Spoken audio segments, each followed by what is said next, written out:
बहुत पुराने ज़माने की बात है। एक छोटे से कस्बे में एक रामदीन नाम का युवक रहता था। माँ बाप उसके मर चुके थे और आगे पीछे कोई नहीं था। रामदीन बहुत ही नेक और सीधा साधा लड़का था। बाजार में उसकी छोटी सी एक मेवों की दुकान थी। उसकी आमदनी अच्छी हो जाती थी। रात को जब वो थका हारा घर को लौटता तो घर सूना सूना सा लगता था। खुद ही 2 रोटियां पका लेता। कभी ज्यादा थका हुआ होता तो ऐसे ही सो जाता। हाँ, अगर कोई उसका रिश्तेदार होता तो शादी के बारे में सोचता। उसके पड़ोस में एक बुढ़िया रहती थी। सब उसे मौसी मौसी कहकर पुकारते थे। वो जगत मौसी थी। उसे रामदीन पर बड़ा ही तरस आता। जब भी किसी तीज त्योहार पर या किसी और मौके पर वो कुछ खास पकवान पकाती तो थोड़ा सा रामदीन को भी दे आती। मौसी की एक भांजी थी जिसका नाम था सितारा, जो दूसरे मोहल्ले में अपनी माँ के साथ रहती थी। गोरा रंग था उसका और बहुत ही सुंदर, लेकिन उसे अपने गोरे रंग और खूबसूरती पर बड़ा ही घमंड था। वह हर समय शीशे के सामने सजती संवरती रहती और खिड़की से ताक झांक करती रहती। उसकी विधवा माँ को लड़की की शादी की बहुत ही चिंता थी और अपनी बेटी के लक्षणों से वो बहुत ही परेशान रहती। लेकिन क्या करती, जेब में पैसा नहीं था और बिना दहेज के गरीब की बेटी कौन ब्याहता है। एक दिन विधवा माँ अपनी बहन यानी मौसी से मिलने आई तो अपनी बेटी के ब्याह का दुखड़ा लेकर बैठ गई। मौसी के दिमाग में फौरन पड़ोस के रामदीन का ख्याल आया। सोचने लगी, ऐसा शरीफ और सीधा साधा लड़का तो चिराग लेकर ढूंढने पर भी नहीं मिलेगा। उसने अपनी बहन से कहा, तू चिंता मत कर, मैं अपने पड़ोस के रहने वाले रामदीन से बात चलाती हूँ। बड़ा ही नेक लड़का है। बगैर दहेज में पैसा खर्च किए लड़की अपने घर चली जाएगी। उसी शाम मौसी एक प्लेट में 2 लड्डू लेकर रामदीन के घर पहुंची। रामदीन उस वक्त दुकान से लौटा था। उसे भूख लगी थी तो चूल्हा जलाने की कोशिश कर रहा था। मौसी को देखकर वो कमरे में आया और मौसी को बिठाया। मौसी बोली, बेटा दिन भर का थका हारा वापस आकर तू रोटी पकाता है, ये देखकर तो मेरा कलेजा जल उठता है। तू शादी ब्याह क्यों नहीं कर लेता? रामदीन बोला, मौसी तुम्हें तो मालूम ही है कि मेरे आगे पीछे कोई नहीं है। ये शादी ब्याह तो माँ बाप की जिम्मेवारी होती है। मेरा यहाँ पर कौन है जो मेरा ब्याह करवाएगा और मुझसे शादी करेगा भी कौन? मौसी ने तपाक से कहा, अरे ना बेटा ना, ऐसी बात नहीं करते। मैं अभी जिंदा हूँ ना, और फिर तुझ में किस बात की कमी है? कमाऊ बेटा है तू। वो सब तो ठीक है मौसी, लेकिन लड़की कहाँ पर है? मौसी ने झट उसके मुंह में लड्डू ठूस दिया और बोली, बेटा मेरी भांजी है जिसका नाम है सितारा। वो चांद सी खूबसूरत है, तू उसे देखता ही रह जाएगा। यूं तो उसके लिए ढेरों रिश्ते आए हैं, लेकिन मैंने तो अपनी बहन को साफ कह दिया कि रामदीन से अच्छा लड़का तुम्हें नहीं मिलेगा। मेरी सितारा है भी तो बहुत ही सुघड़ और तुम्हारा घर बन जाएगा। रामदीन को अपनी शादी की बात करते हुए बड़ी ही शर्म आ रही थी।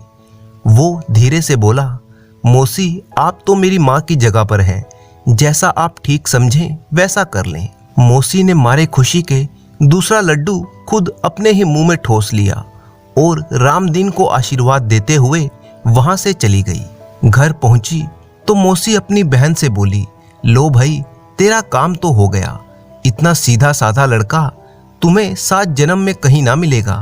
तेरी बेटी राज करेगी और रामदीन की अपनी दुकान है, अच्छा भला कमा लेता है। सितारा की माँ बोली, लेकिन बहन मेरे पास तो फूटी कोड़ी भी नहीं है कि दामाद के लिए 2 जोड़ी कपड़े ही बना सकूं और बारात को खाना खिला सकूं। मौसी बोली, तुम उसकी फिक्र ना करो, मैं सब कर लूंगी।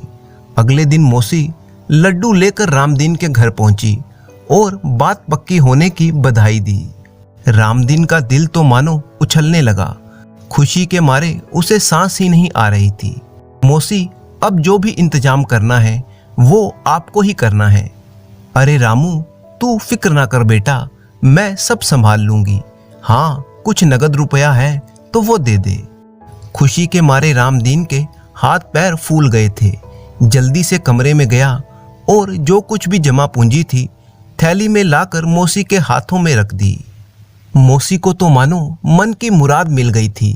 थोड़े से पैसे उसने अपने पास रखे और बाकी थैली अपनी बहन को सौंप दी। कहने लगी, लो अब सोच समझ कर खर्च करना। अगले महीने ही रामदीन की शादी हो गई। थोड़ी सी बारात थी। रामदीन के ज़्यादा दोस्त और जानने वाले भी नहीं थे। उसका एक दोस्त था जिसका नाम था सज्जन, और आसपास के कुछ दुकानदार उसकी बारात में आए थे। रामदीन चांद की तरह गोरी बीवी पाकर फूला ना समाया। दूसरे दिन उसने 4-5 लोगों को अपने घर पर दावत पर बुलाया। सज्जन भी अपनी माँ और बहन के साथ उसके घर पर आया था। वो रामदीन के सिर हो गया कि मैं तो भाभी की मुंह दिखाई करूंगा। एक ही तो देवर हूं और देवर से शर्म कैसी। रामदीन बेचारा सीधा साधा था। दोस्ती की वजह से वो मान गया। सज्जन ने सोने का पानी चढ़ी हुई चांदी की बालियां मुंह दिखाई में दे दी। सितारा तो खुश हो गई। इतनी कीमती मुंह दिखाई तो उसे किसी ने नहीं दी थी। असल में रामदीन का दोस्त सज्जन ये अपने नाम के बिल्कुल ही उल्टा था। ये एक नंबर का बदमाश था। खाते पीते बाप का बेटा था। बाप का अपना कारोबार था। पैसे की कोई कमी नहीं थी। थोड़ी बहुत देर तक वो कारोबार पर बैठता और फिर दिन भर आवारागर्दी करता। रामदीन के साथ वो पाठशाला में पढ़ा था, वहीं से दोस्ती हो गई थी। वैसे दोनों में जमीन आसमान का फर्क था। रामदीन अपने अच्छे व्यवहार के कारण सबको अपने जैसा समझता और सब पर विश्वास कर लेता। उधर सितारा रामदीन की सादगी से परेशान थी। वो चाहती थी कि वो बनी सवरी बैठी रहे और रामदीन उसकी खूबसूरती की तारीफ करता रहे। रामदीन उसे बहुत ही प्यार करता था, लेकिन ना तो उसे ऐसे चोचले आते थे और ना ही उसे वक्त मिल पाता था। बीवी के चोचले उठाता तो दुकान कैसे चलती। फिर भी वह हर दूसरे तीसरे दिन अपनी पत्नी के लिए तोहफे ले आया करता था। कभी चूड़ियाँ तो कभी सस्ते से झुमके। लेकिन सितारा को ये सब पसंद नहीं आते थे। सितारा को दुख था कि उसके पास सोने का एक भी जेवर नहीं है, सिवाय उन बालियों के जो रामदीन के दोस्त सज्जन ने उसे दी थी। वो हर वक्त रामदीन को ताने देती रहती। शाम को रामदीन जब घर लौटता तो खाना पका हुआ नहीं होता था। उसकी पत्नी कहती कि लकड़ियां गीली थी, कभी कहती कि मेरे सिर में दर्द रहता है। रामदीन बेचारा कभी खुद चूल्हा फूंकता तो कभी बाजार से पका पकाया खाना ले आता। उसे अपनी कम कमाई का इतना एहसास कभी ना हुआ था जितना अब हो रहा था, और उसे ये भी दुख था कि वो अपनी पत्नी को खुश नहीं रख पाता। दूसरी तरफ जब वो दुकान पर चला जाता तो उसका दोस्त सज्जन उम्दा मिठाइयाँ, कीमती तोहफे लेकर आता। धीरे धीरे बेवकूफ़ सितारा सज्जन के जाल में फंसती चली गई। सज्जन ने उसे समझाया कि तुम जैसी खूबसूरत औरत को तो राजकुमारियों की तरह रहना चाहिए। तुम कहाँ इस फकीर रामदीन के चक्कर में फंस गई। सितारा को भी लगने लगा कि उसके साथ नाइंसाफ़ी हुई है, जो उसे रामदीन जैसे गरीब आदमी के साथ ब्याह दिया गया है। उसे तो सज्जन जैसे किसी पैसे वाले की बीवी होना चाहिए था, जो उसके लिए कीमती तोहफे लेकर आता और हर वक्त उसकी खूबसूरती की तारीफ करता। आखिर सज्जन ने उसे समझाया कि अपने पति को व्यापार करने के लिए परदेश भेज दो, फिर हम लोग आज़ादी से मिला करेंगे। मैं तुम्हें सोने के गहने बनवा कर दूंगा। सितारा उसके बहकावे में आ गई। उसने रामदीन का सर खाना शुरू कर दिया कि इस छोटी सी मेवे की दुकान में तुम कभी ज़्यादा नहीं कमा पाओगे। ऐशो आराम की ज़िंदगी हम कभी नहीं बिता पाएंगे जब तक कि तुम परदेश में जाकर कमाई नहीं करते।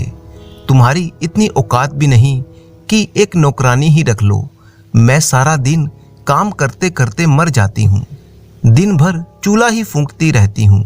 मैंने तो अपनी अम्मा के घर पर भी कभी इतना काम नहीं किया। अब रोज रोज की शिकायतों से तंग आकर रामदीन ने परदेश जाकर कमाई करने का फैसला कर लिया। सज्जन को दोस्त मानकर उसने इस बारे में सलाह ली तो सज्जन ने भी उसकी हाँ में हाँ मिलाई। रामदीन ने अपनी दुकान 1 साल के लिए पड़ोसी दुकानदार को दे दी और उससे जो भी पैसे मिले उससे व्यापार करने के लिए कुछ माल खरीदकर वह सफर पर जाने के लिए तैयार हो गया। पत्नी ने झूठे टसुए बहाते हुए कहा, देखना जब तुम वापस आओगे तो हमारे दिन फिर जाएंगे। हम दोनों के बेहतर भविष्य के लिए मैं तुमसे दूर भी रह लूंगी। भारी दिल के साथ रामदीन सफर के लिए रवाना हुआ। जाते जाते वो सज्जन से कहकर गया कि जरा अपनी भाभी का ख्याल रखना, तुम्हारे भरोसे छोड़कर जा रहा हूँ, इसे कोई तकलीफ ना हो। सज्जन ने विश्वास दिलाया कि तुम निश्चिंत होकर जाओ, भाभी को मैं कोई तकलीफ नहीं होने दूंगा। 1 साल तो पलक झपकते ही गुजर जाएगा। उस जमाने में रेल और गाड़ियां तो नहीं थी, लोग बैलगाड़ियों पर सफर करते थे। 1 महीने का सफर तय करके रामदीन एक बड़े नगर में पहुंचा और एक छोटी सी सराय में ठहरने का इंतजाम किया। सराय का मालिक एक बहुत ही बूढ़ा और भला आदमी था।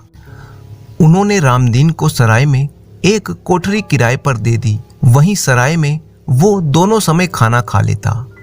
सराय के मालिक को जब मालूम हुआ कि रामदीन 1000 मील दूर से व्यापार करने के लिए आया है और पैसा कमाना चाहता है, तो उन्होंने रामदीन को समझाया कि बेटा व्यापार जरा संभल कर करना, इस शहर के लोग बहुत ही बेईमान और कामचोर हैं।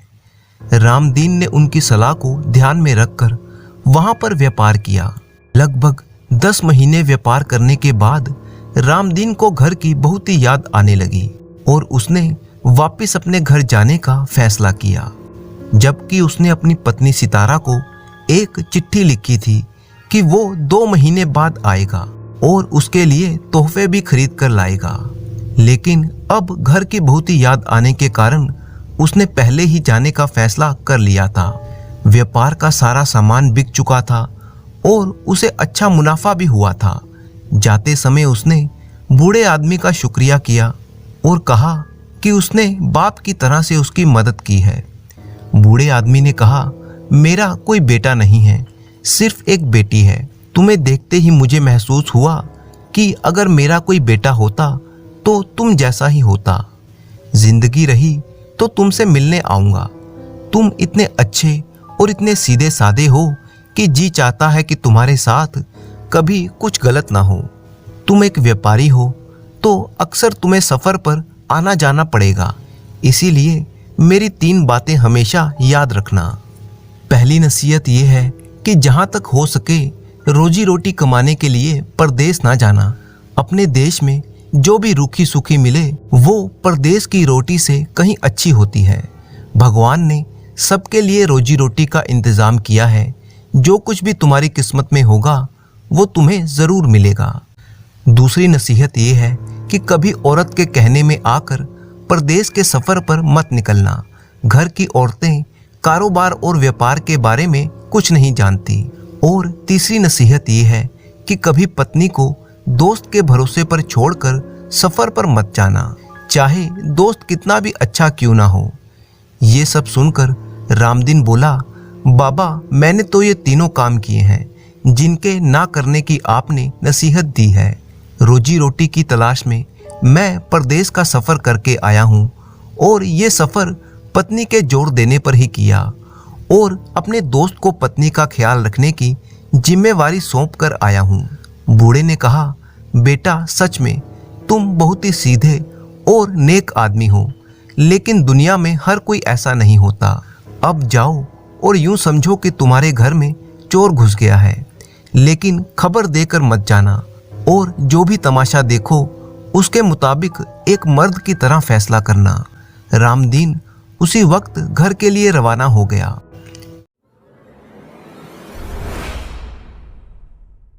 लगभग 1 महीना उसे रास्ते में लग गया।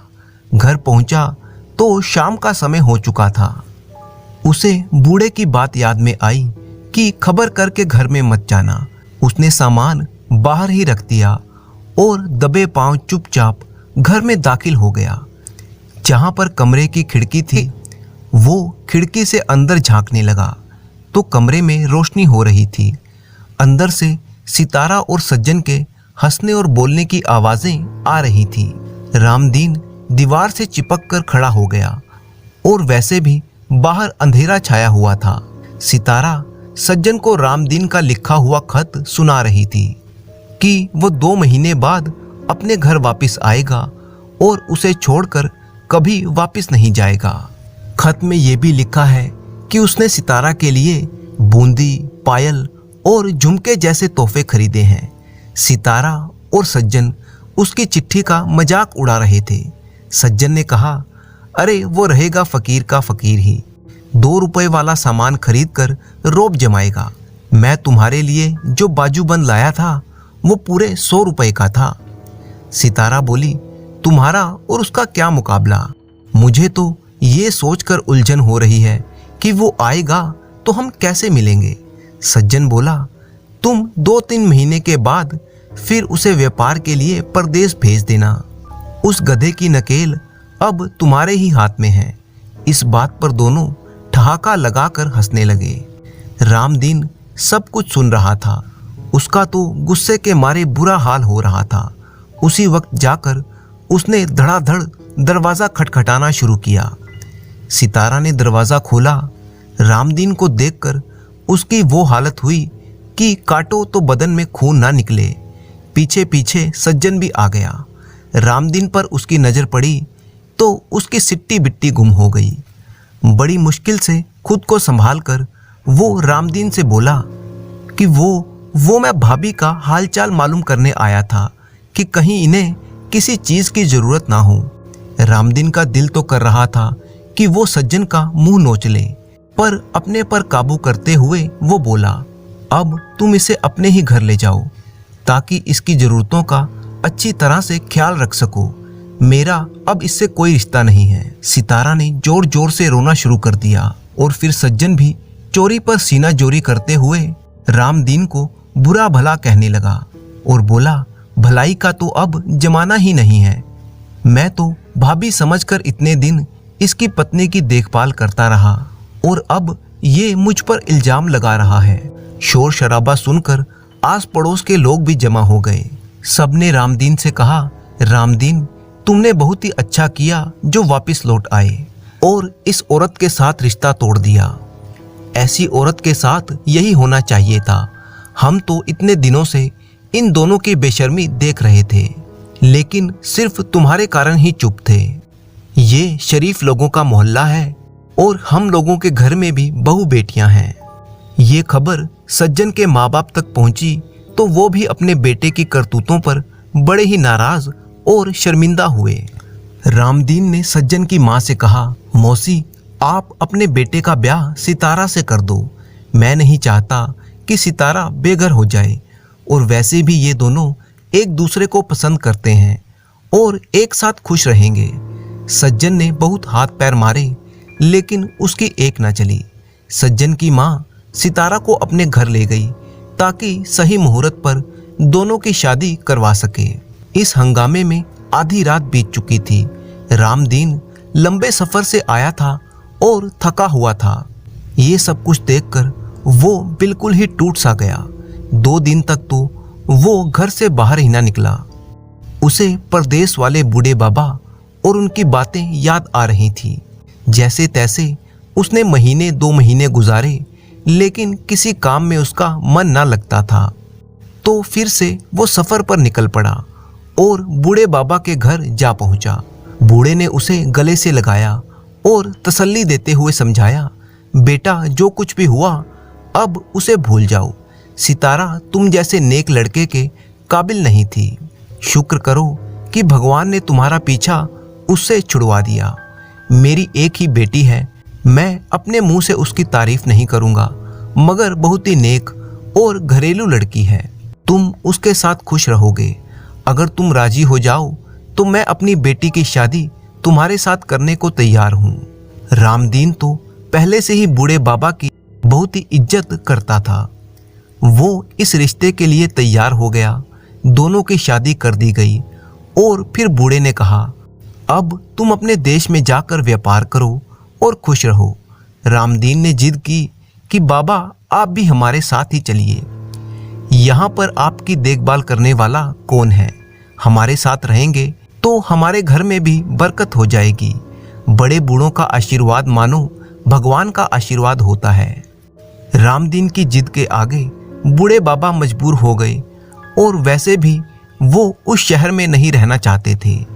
उन्होंने अपनी सराय बेच दी और रामदीन के साथ आ गए। उनकी समझदारी भरी नसीहतों पर चलकर रामदीन ने बहुत ही तरक्की की और अपने शहर का एक बहुत बड़ा व्यापारी बन गया।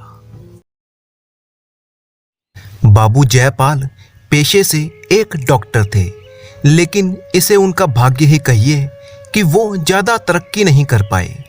उनका घर एक संकरी सी गली में था, परंतु उनके दिल में खुली जगह में घर लेने का कभी विचार तक न उठा। उनका औषधालय घर में ही था।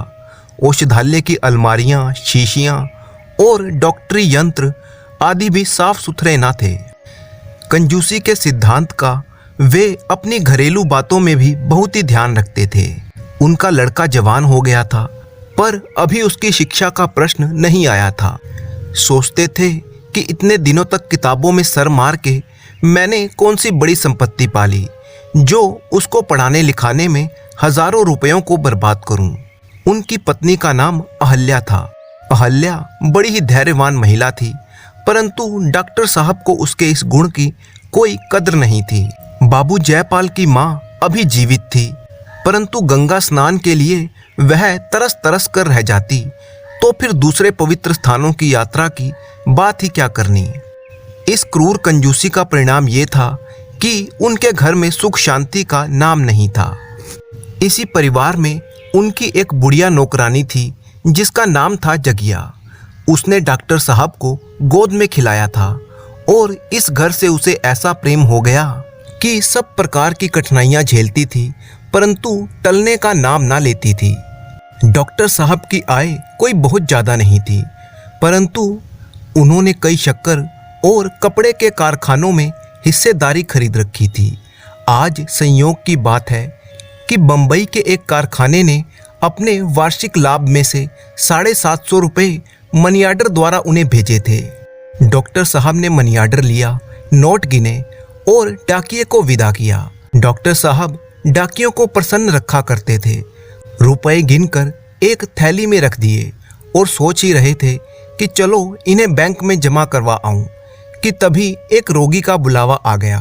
ऐसे मौके अक्सर आ ही जाया करते थे। यद्यपि डॉक्टर साहब को अपने बक्से पर बहुत भरोसा नहीं था, परंतु विवश होकर उन्होंने वो थैली अपने बक्से में रखी और रोगी को देखने के लिए चले गए। वहां से लौटे तो 3 बज चुके थे। बैंक बंद हो चुका था। आज रुपए किसी तरह से जमा ना हो सकते थे। प्रतिदिन की भांति वो घर में ही बने हुए अपने औषधालय में जाकर बैठ गए। रात के 8 बजे जब वो घर के भीतर जाने लगे तो थैली को घर ले जाने के लिए बक्से से निकाला। थैली कुछ हल्की जान पड़ती थी। उनके होश उड़ गए। विश्वास ना हुआ। थैली खोलकर रुपए गिने तो पूरे 500 रुपए कम निकले। बक्से के दूसरे खानों को टटोला, परंतु सब बेकार। निराश होकर कुर्सी पर बैठ गए और सोचने लगे कि मैंने रुपए कहीं अलग तो नहीं रखे, डाकिये ने रुपए कम तो नहीं दिए, मैंने गिनने में कोई गलती तो नहीं की। मैंने एक एक गड्डी गिन गिन कर थैली में रखी थी। सब मुझे ठीक ठाक से याद है।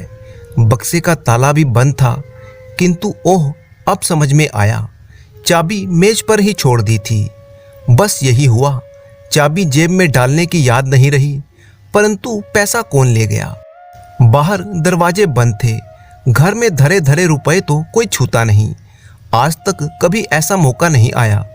अवश्य यह किसी बाहरी आदमी का काम है। सोचने लगे कि अब क्या करूं, पुलिस को खबर दूं, लेकिन बैठे बिठाए उलझन मोल लेनी पड़ेगी। टोले भर के आदमियों की दरवाजे पर भीड़ लग जाएगी। 10-5 आदमियों को गालियां खानी पड़ेगी, परंतु परिणाम कुछ भी नहीं निकलेगा। तो क्या धीरज धर कर बैठा रहूं? कैसे धीरज रखूं? ये कोई हराम की कौड़ी होती तो समझ जाता कि जैसे आई थी वैसे ही चली गई। डॉक्टर साहब का मन चोर से बदला लेने के लिए व्याकुल हो रहा था, किंतु कोई उपाय ना सूझता था। तभी उन्हें खूब याद आया, हाँ, नदी की ओर जाते हुए जो एक ओझा बैठता है, उसके करतब की कहानियां मैंने अक्सर सुनी हैं। सुना है गए हुए धन का पता बतला देता है, रोगियों को बात ही बात में चंगा कर देता है, चोरी के माल का पता लगा देता है और काले जादू का माहिर है।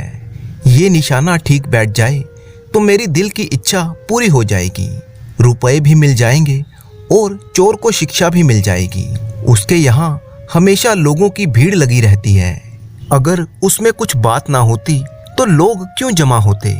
क्या करूं? उस ओझा के पास चलूं? मान लो कोई लाभ ना हुआ तो कोई हानि भी नहीं होगी। जहां 500 रुपए गए हैं, 2-4 रुपयों का खून और सही। ये समय ठीक है, इस समय भीड़ भी कम होगी, अभी चलना चाहिए। अपने मन में निश्चय करके डॉक्टर साहब उस ओझे के घर की ओर चल दिए। जाड़े की रात थी, 9 बज गए थे। रास्ता लगभग बंद ही हो गया था। कभी कभी घरों से रामायण की ध्वनि कानों में आ जाती थी। कुछ देर के बाद बिल्कुल सन्नाटा हो गया। रास्ते के दोनों ओर हरे भरे खेत थे।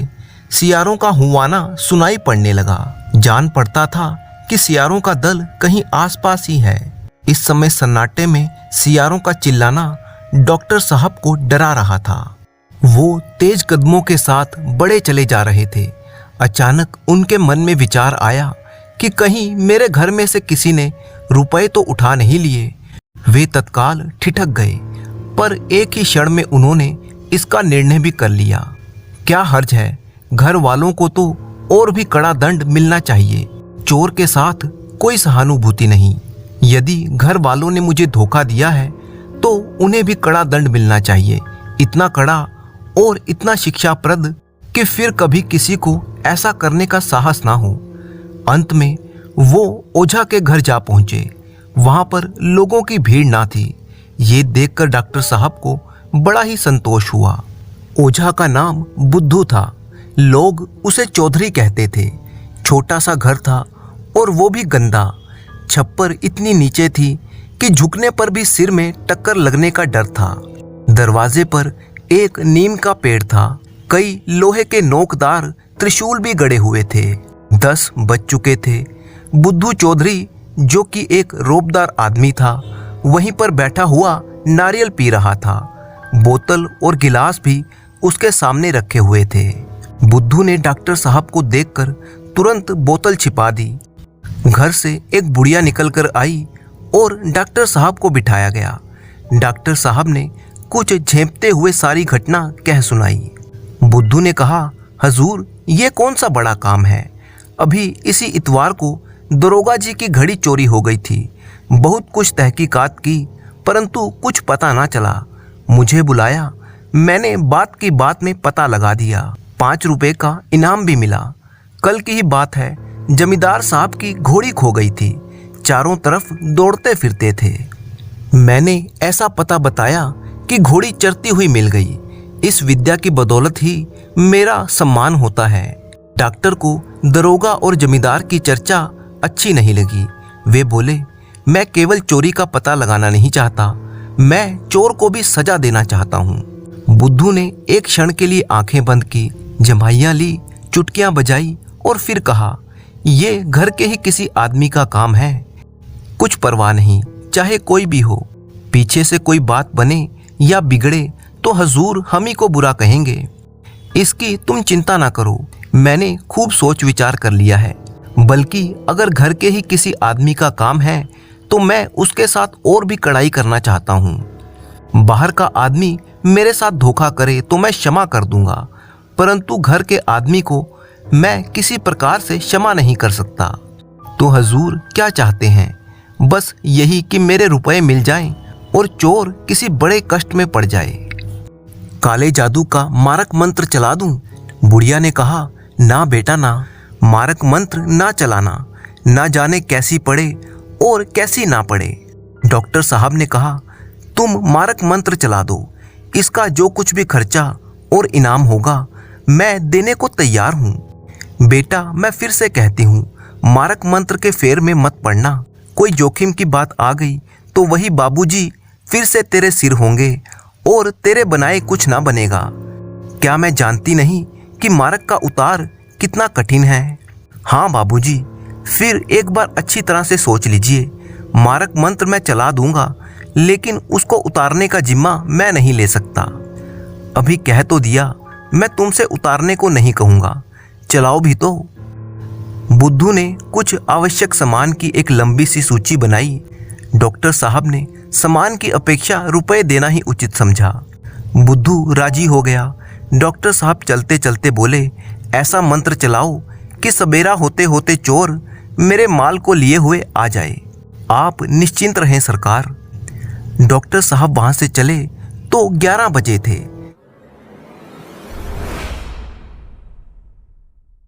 जाड़े की रात थी, कड़ाके की ठंड थी। उनकी माँ और पत्नी दोनों बैठी हुई उनकी राह देख रही थी।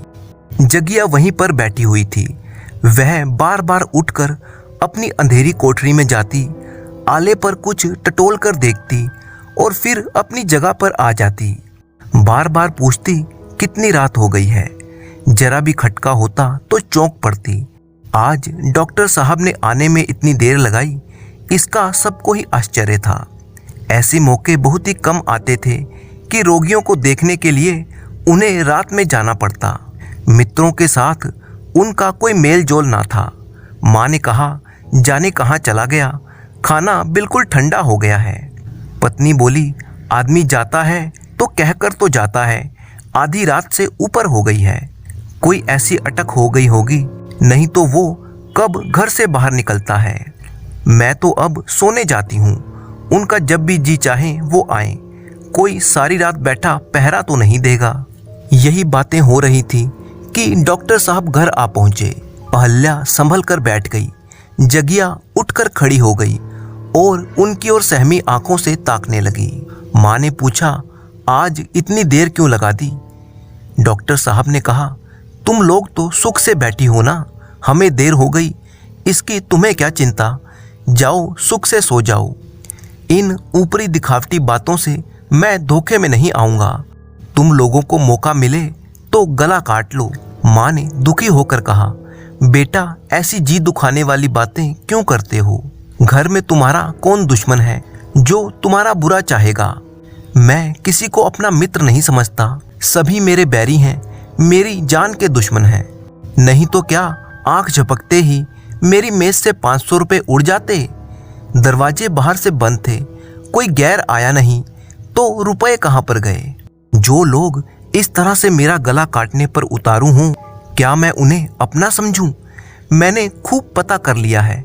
अभी एक ओझे के पास से चला आ रहा हूँ, उसने साफ कह दिया कि घर के ही किसी आदमी का काम है। अच्छी बात है, जैसी करनी वैसी भरनी। मैं भी बता दूं कि मैं अपने बैरियों का शुभ चिंतक नहीं हूँ। यदि बाहर का आदमी होता तो शायद मैं उसे जाने देता, परंतु जब घर के ही आदमी, जिनके लिए मैं दिन रात चक्की पीसता हूँ, मेरे साथ ऐसा धोखा करें, तो वो इसी योग्य है कि उनके साथ बिल्कुल भी रियायत ना की जाए। देखना सवेरे होते तक चोर की क्या हालत होगी।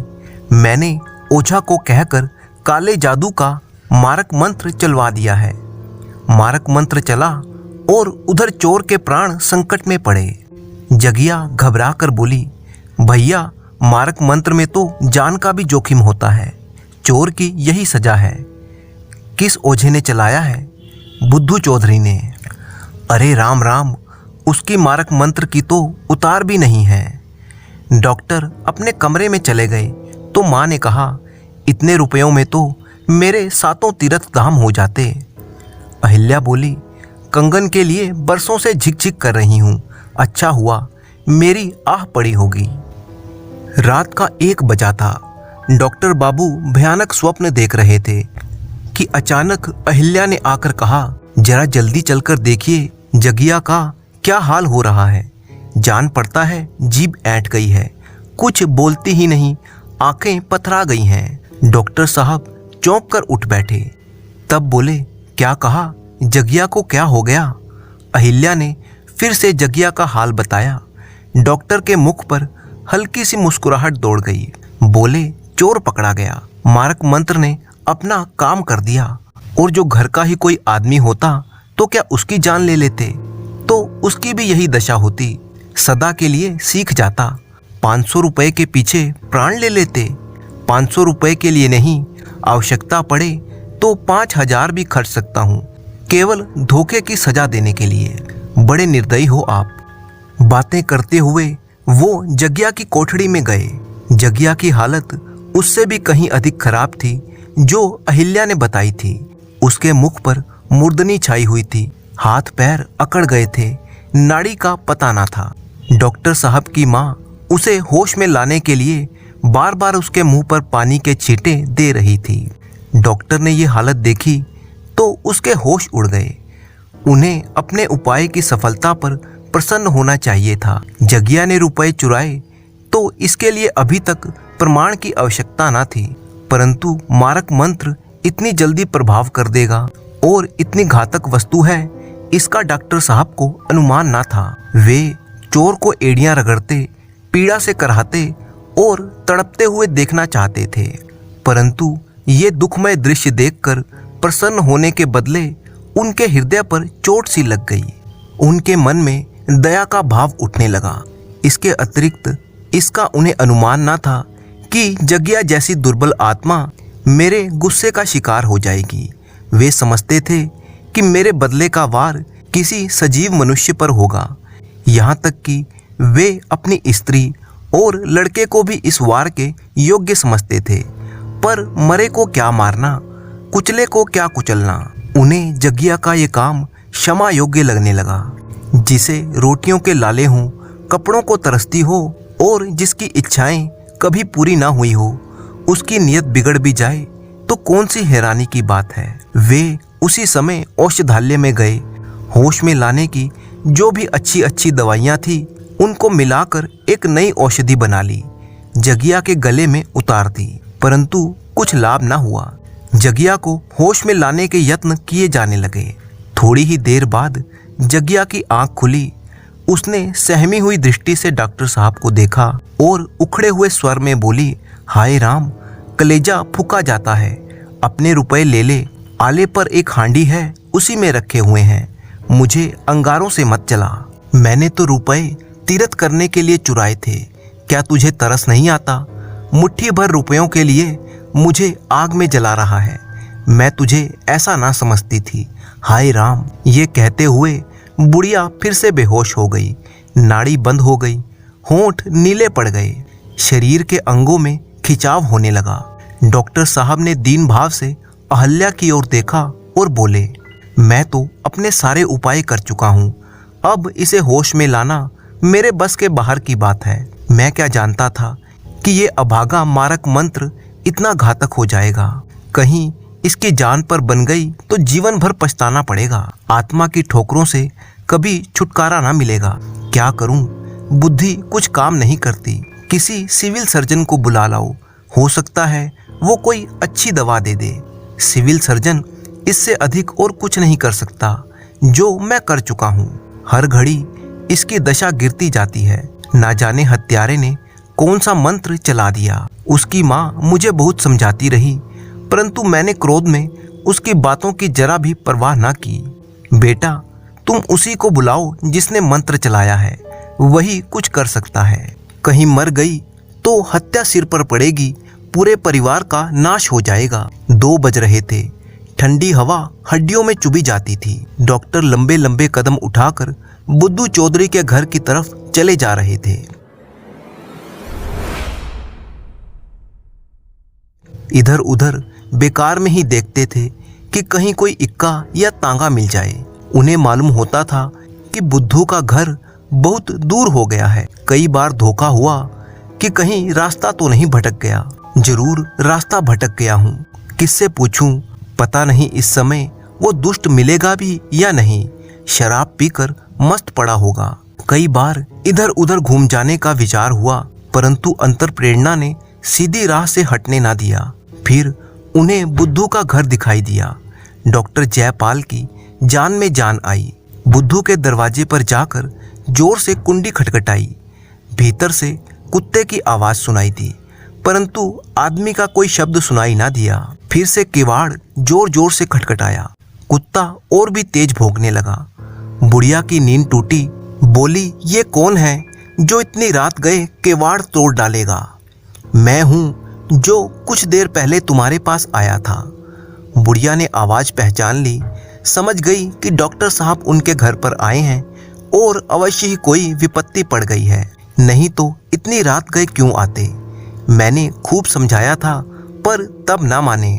उठकर उसने लालटेन जलाई और बाहर निकल कर आई। डॉक्टर साहब ने पूछा, बुद्धू चौधरी सो रहे हैं, जरा उन्हें जगा दो। ना बाबूजी, इस वक्त मैं न जगाऊंगी, मुझे कच्चा ही खा जाएगा। रात को तो लाट साहब भी आवें तो नहीं उठता। डॉक्टर साहब ने थोड़े ही शब्दों में पूरी घटना कह सुनाई और बड़ी ही विनम्रता से कहा कि बुद्धू को जगा दे।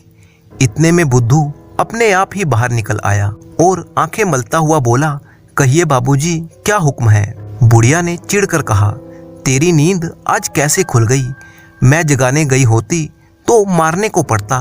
मैंने सारा माजरा बुढ़िया से कह दिया है, इसी से पूछो।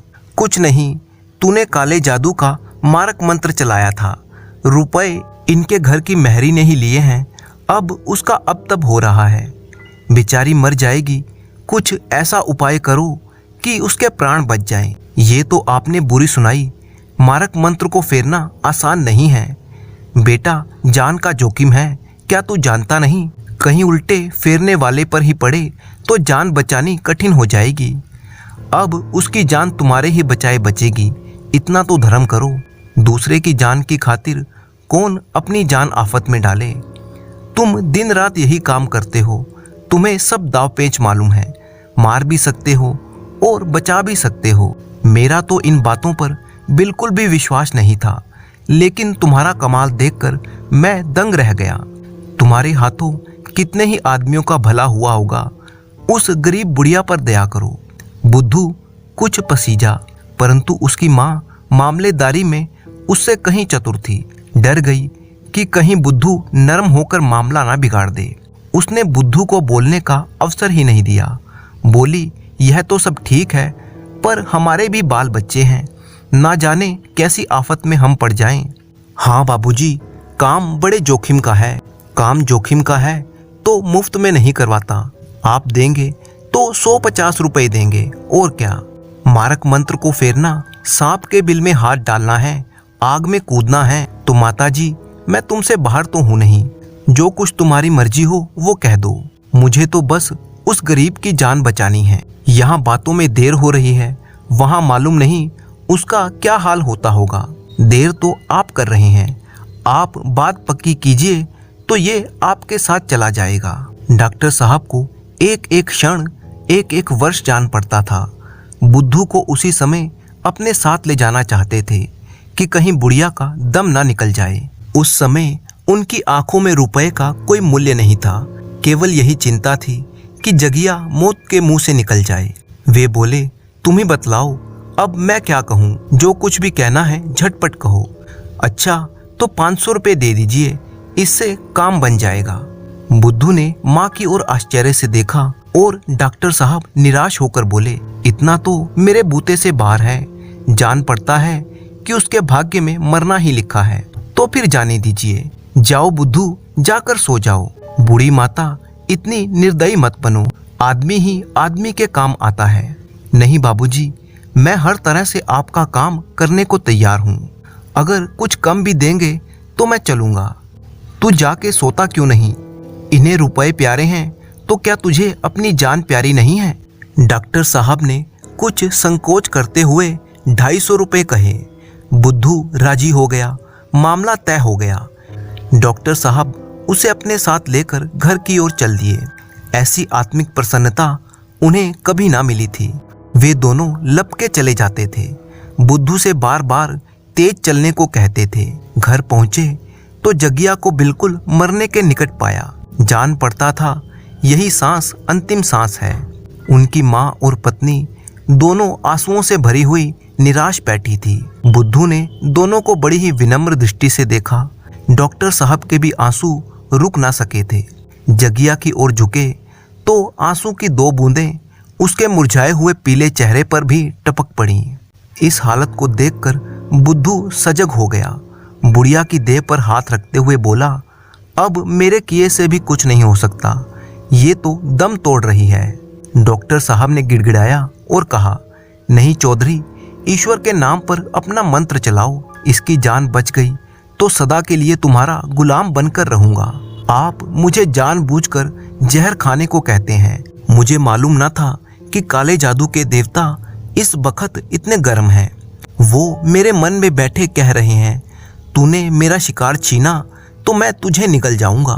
देवता को किसी तरह से राजी कर लो। राजी करना बड़ा ही कठिन है। 500 रुपये दीजिए तो इसकी जान बचे।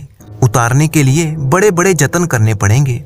500 रुपये दे दूंगा तो क्या जान बचा दोगे? हाँ, बिल्कुल, शर्त के साथ।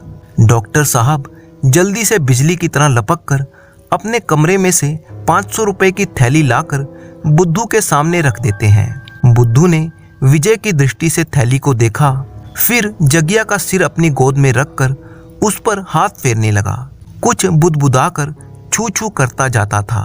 एक ही क्षण में उसकी सूरत डरावनी हो गई। लपटें सी निकलने लगी। बार बार अंगड़ाइयां लेने लगा।